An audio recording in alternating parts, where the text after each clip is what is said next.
Всем привет! Сегодня я хочу вам показать, как можно сделать вот такой простой минималистичный венок, но выглядит он просто потрясающе.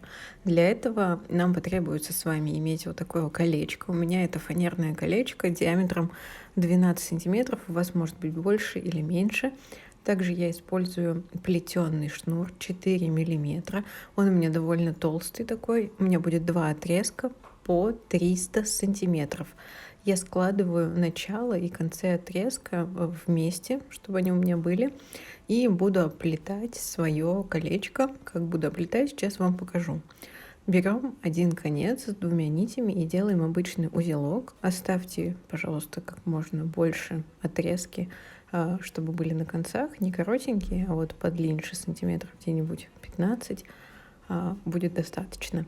Сделали узелок, и сейчас две нити, которые у нас выходят длинные, мы их складываем такой дугой и заводим остальные наши длинные нити как бы в кольцо и выводим в дугу. То есть, у нас получится узелок, вы увидите. И так мы будем делать каждый раз. Дуга у нас будет делаться как бы с той стороны, заводить мы будем через колечко в дугу. И поначалу будет тяжело, потому что отрезки длинные, они могут там запутываться. Вы их выравниваете, выпутываете и продолжаете делать именно вот дуга, как бы она на другой стороне дуга, да, нить. Потом продеваем нить в кольцо и выводим через, опять же, кольцо вверх. И у нас будут получаться одинаковые узелки, потому что если вы выведете вдруг не так, если дугу заведете вовнутрь, а не с внешней как бы стороны, то все будет гораздо иначе выглядеть. У вас не получится таких как бы ровных и одинаковых узелков.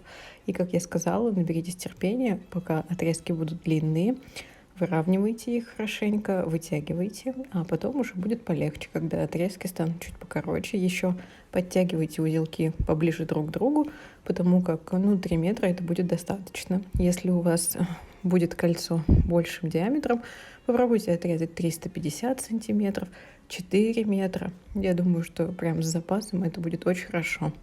Еще могу сказать, что вы можете использовать не только плетеный шнур, как у меня, это может быть любой другой хлопковый вязаный шнур, либо это также может быть крученая веревка, на ваш вкус и на ваше усмотрение. Мне же показалось, что вот именно такой веночек сделать плетеным шнуром, толстеньким плетеным шнуром, гораздо как бы красивее и выглядит, и смотрится, как-то вот именно такой шнур для этого венка, как мне показалось.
После того, как мы проделали вокруг все наши узлы, я вот распустила последний узелок, как вы могли заметить. И сейчас у меня 4 нити, из которых я с легкостью сделаю квадратный узел. Если не умеете, повторяйте просто за мной. Если умеете, то очень здорово. И на самом деле наш венок готов. Вы можете на выбор оставить эти 4 отрезка вниз. Ну вот я их оставлю и сделаю на концах узелки. Либо вы можете подрезать их под самый вот прям краешек и как бы можете клеем чуть-чуть так подклеить, чтобы они не распускались, и у вас не будет даже вот этой лишних 4 этих нитей. Вот, ну, либо же, как я, сделать вот такие вот узелки и оставить их. Далее еще могу предложить какие-либо бусины, например, повесить. Так как у меня плетеный шнур достаточно толстый, то бусины в него не пролазят. У меня нет таких бусин с отверстием. Но вы же можете сделать. И еще вот, как у меня получилось, сделать маленький бантик. Также петельку можете проделать любым другим цветом, либо этим же шнуром просто вверху. Надеюсь, мастер-класс вам понравился. До новых видео. Пока-пока.